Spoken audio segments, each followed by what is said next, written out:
Buhari administration vows to probe $16 billion electricity project executed by the Obasanjo government. PDP drags APC to court over attendance of two Nigerian governors at the rally in Kano.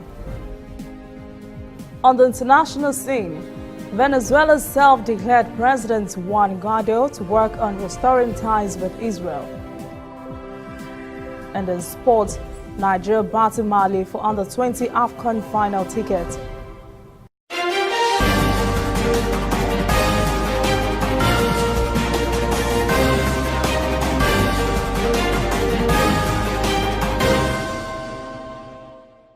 This is ANN News. I am Olajumoke Olatunji.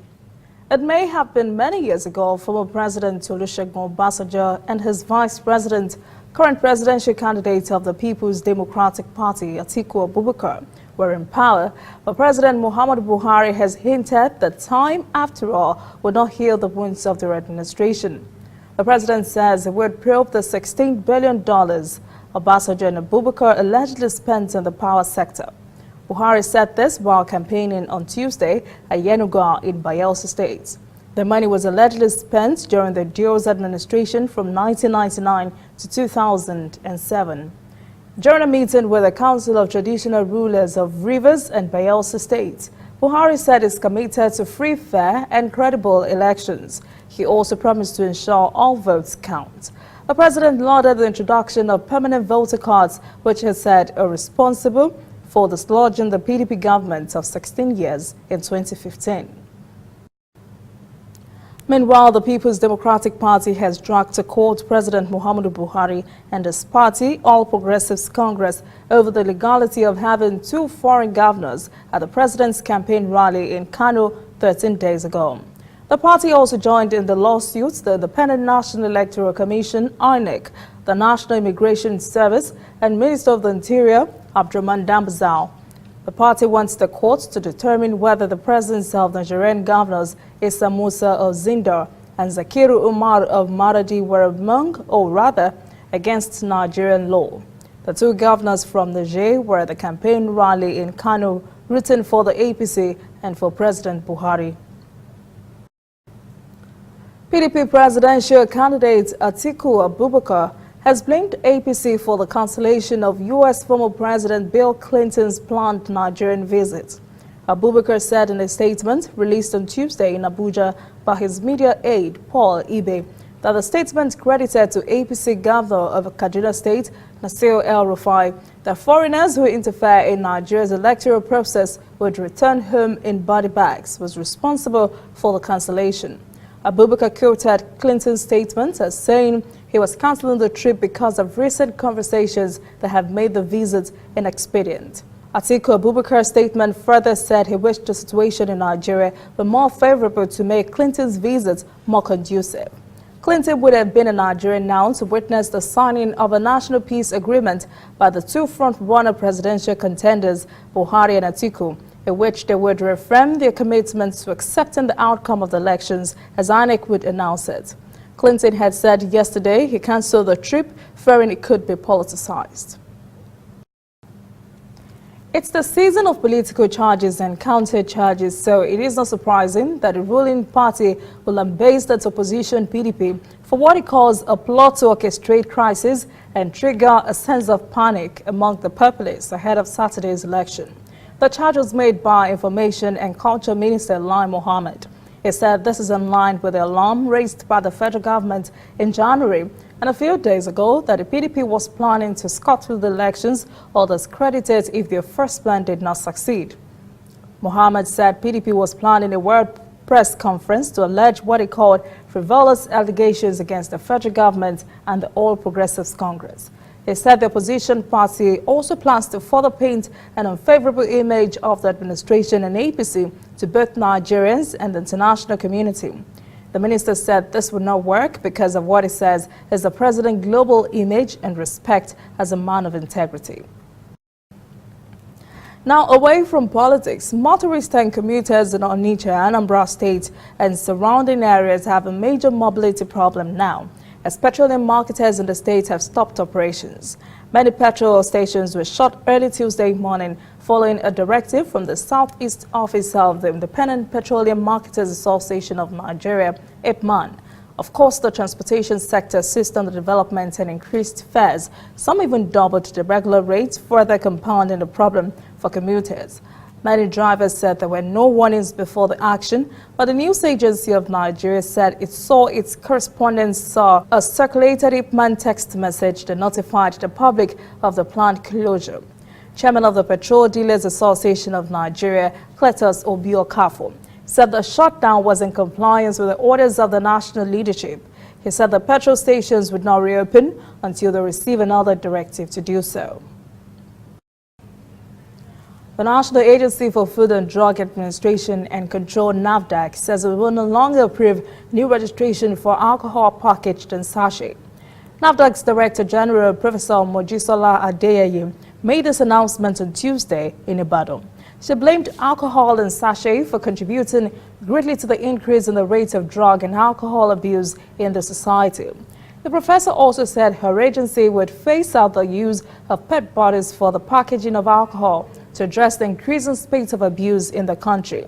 The DG also said NAFDAC will collaborate more with traditional herbalists and researchers to encourage local manufacture of herbal medicine. Pay TV subscribers in Nigeria have expressed their satisfaction and dismay over the quality of service they get and the high subscription charges they pay for what they call poor service. They say pay TV operators even charge them for services they don't provide, especially for lost signals during rain and the inability to use the service during long subscription checks. Subscribers say Nigerians pay the highest rate in Africa and are demanding special concessions because of the huge Nigerian market potential. They say operators should work on stabilizing signals during rainfall and improve choices in the different bouquet offered in Nigeria to include better content. Coming up, African stories. Zimbabwean ban the military from marrying one another. And later, international news.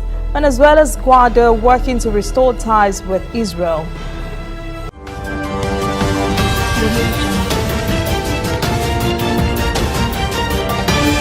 You are watching ANN. If you know fit go internet or follow for Twitter, you know fit snap photo send or get it photo send. Now because you dey use Palasa, your phone no dey answer. See me see wahala.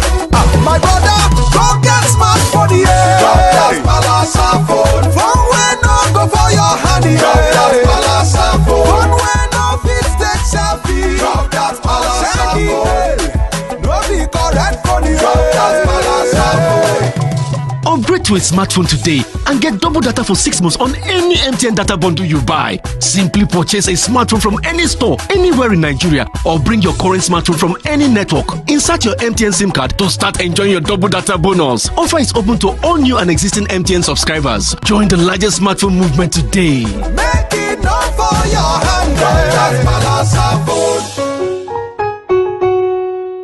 We are on the road every day, canvassing throughout Africa for news you really need. We follow this story everywhere, from every corner of Nigeria to the wide African expanse. We bring you what's making headlines. We connect you with news you can use. ANN, African News Network, in a truly African spirit.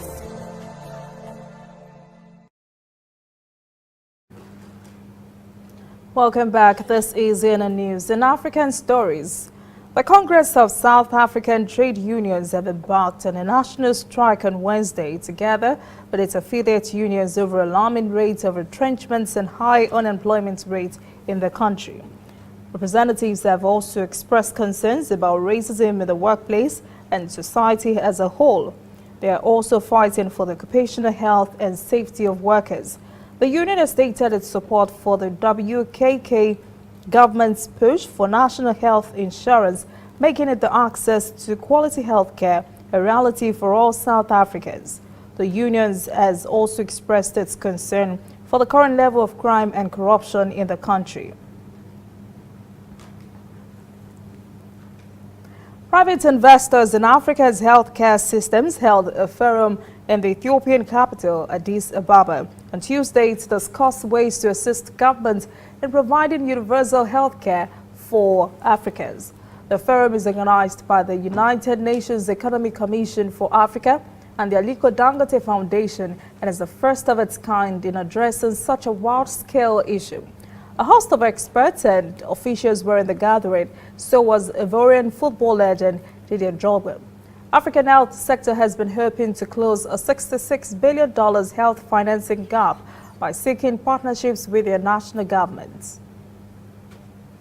We import $17.3 billion worth of drugs from outside the continent. $17.3 billion worth of drugs will create about 16 million jobs on our continent if we were to produce them on the continent. If you look at the levels of the fertility rates on the continent, it shows that there is need of proper maternal care, and therefore it's important that the health services that are provided to mothers, to children, to girls are so critical, and they need to be available, affordable and accessible. Data show that healthcare business opportunities in Africa would be worth some $260 billion by 2030. The forum called on philanthropists across the continent to support the health initiative, and private sectors are also being encouraged to build upon the continental free trade area expected to be operational soon to promote intra-Africa trade. Libya's largest Sarara oil field, with a production capacity of 300,000 barrels per day, has been reportedly seized by forces loyal to Khalifa Haftar, who controls the eastern parts of the country. Armed demonstrations in December had forced the field, located in the southwest, to stop operating. A spokesman for the Libyan National Army, Ahmed Al-Mizmari, says the oil field has been secured and ready to resume production.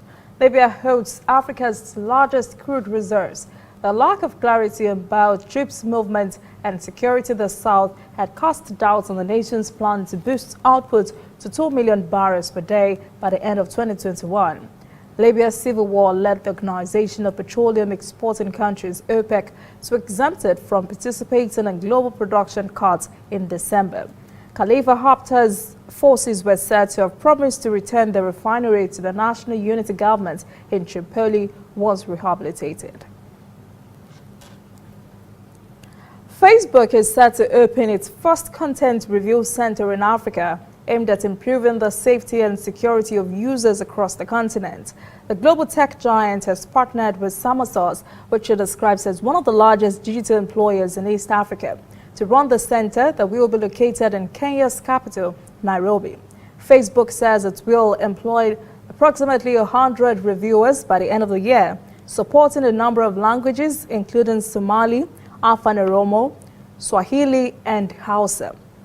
Public Policy Associate for Content, Fasda Mazigeri, says the decision to set up the center is to ensure that people see the content they want to see, secure its platform, and for Facebook to be a place where people can express themselves and freely discuss different point of views, ensuring it remains safe for everyone. Now, this is interesting. The Zimbabwe Defense Forces has banned 7 soldiers from marrying each other. It has also given those already married a 6-month ultimatum to comply with the order. Commander General Philip Sibanda confirmed the fraternization policy in a statement on Tuesday, asking those already married to decide who between them would leave the military service. If they cannot decide, both of them will be discharged.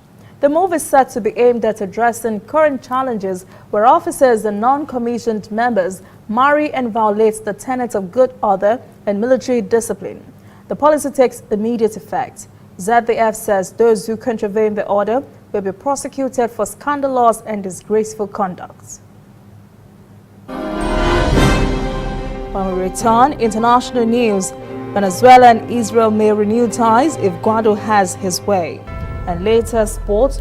Nigeria battle Mali for under 20 AFCON final tickets.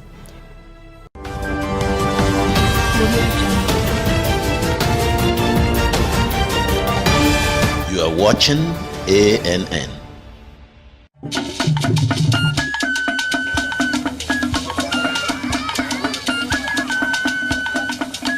Are you sure you want to do this? Adam, go and bring us your husband. Okay, hello baby. We're in this together, okay? Can you hear me? Keep coming forward. Wait, stop. You okay, lean to your right. Keep walking down. Keep walking to the left. Yes. You're almost here. Keep going. You are here. Wow, you did it. I'm just so glad I didn't have to use my cane to do this. And I am so glad no other man got you before me. Let me be your eyes.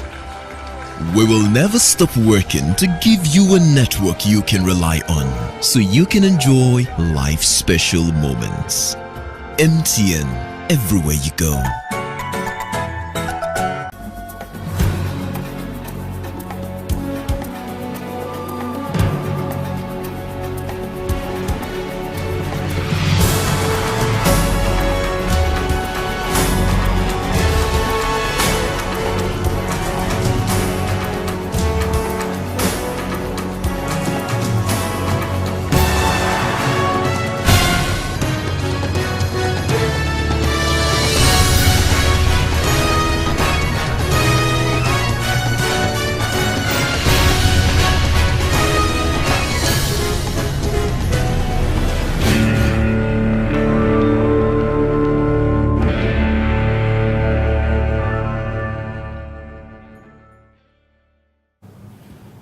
Welcome back. This is ANN News. On the foreign scene, Venezuela's self-declared president, Juan Guaido, says is working to restore ties with Israel a decade after Venezuela severed relationships with the Jewish state and solidarity with the Palestinians. Guaido says it would first restore the relations, then announce the appointment of an ambassador to Israel. Guaido, who is backed by the United States, also said he was weighing whether to relocate Venezuela's embassy to Tel Aviv to Jerusalem. The status of Jerusalem is one of the biggest obstacles to a peace agreement between Israel and the Palestinians, who want East Jerusalem recognized as the capital of a future Palestinian state. Israel regards all of Jerusalem as its capital, including the eastern sector that it annexed in 1967 in violation of international law. Prime Minister Scott Morrison has confirmed the Australian government would reopen its controversial offshore detention centre on Christmas Island. This is described as a way of stepping up the Conservative administration's hardline policies towards asylum seekers and refugees in an immediate response to a historic defeat over the issue in Parliament. Morrison approved on Wednesday the reopening of the remote facility closed only 2 months ago, claiming the law passed would increase the number of people seeking asylum and protection by sea in Australia. The legislation allows refugees and asylum seekers held in existing offshore camps on Nauru and Papua New Guinea's Manus Island to travel to Australia for medical treatment when diagnosed by 2 doctors. The United States plans to jointly host a global summit focused on Iran and the Middle East next month in Poland. The international gathering will take place in Warsaw today and tomorrow. U.S. Secretary of State Mike Pompeo says the meeting will focus on Middle East stability and peace. Pompeo is visiting a number of Middle Eastern countries this week in an effort to bolster support in the region in the midst of a number of developments, from the U.S. troop withdrawal from Syria to the Saudi-led blockade of Qatar and the killing of U.S.-based Saudi journalist Jamal Khashoggi in Turkey last year. Turkey has ordered the detention of more than 1,000 persons suspected to be linked to the 2016 failed coup attempt. Warrants have been issued to those with suspected links to the network of the U.S.-based Muslim cleric Fethullah Gulen, who is accused of orchestrating the attempted coup. The ministry source disclosed that the raid covering 75 cities across Turkey is currently ongoing, and more than 600 suspects have been rounded up so far as police continue their nationwide operation. Turkey has issued similar detention orders since the failed coup attempt, in which at least 250 persons died, many of them Turkish civilians. More than 1,400 persons were injured during the chaotic night of violence, the attempted coup undertaken by a faction of a military saw tanks roll into the streets of Ankara and Istanbul, Turkey's two largest cities. Bombs struck the parliament building in the capital, and the helicopter stolen by rogue pilots was shot down. And more than 75 years after the aircraft carrier USS Hornet sank in a Second World War battle, researchers have uncovered its wreckage 3 miles under the South Pacific Ocean. The Hornet played a role in several key events of the war, including the Dolittle raid on Japan and the pivotal Battle of Midway. Since it sank, its whereabouts has been a mystery. An expedition crew funded by Microsoft's co-founder Paul Allen has been searching for historically significant shipwrecks using the research vessel Patrol. Photos released by the research team show an anti-aircraft gun and other weapons in the wreckage deep under the ocean. The Hornet was sunk by Japanese forces in the Battle of Santa Cruz Island in October 1942. Still ahead, sports. Nigeria battle Mali for under-20 AFCON final ticket. Stay with us.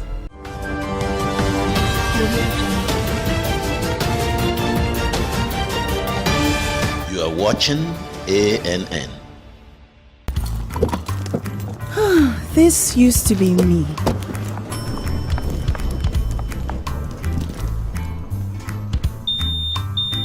But that was before I got the perfect bag. It's handy and easy to use.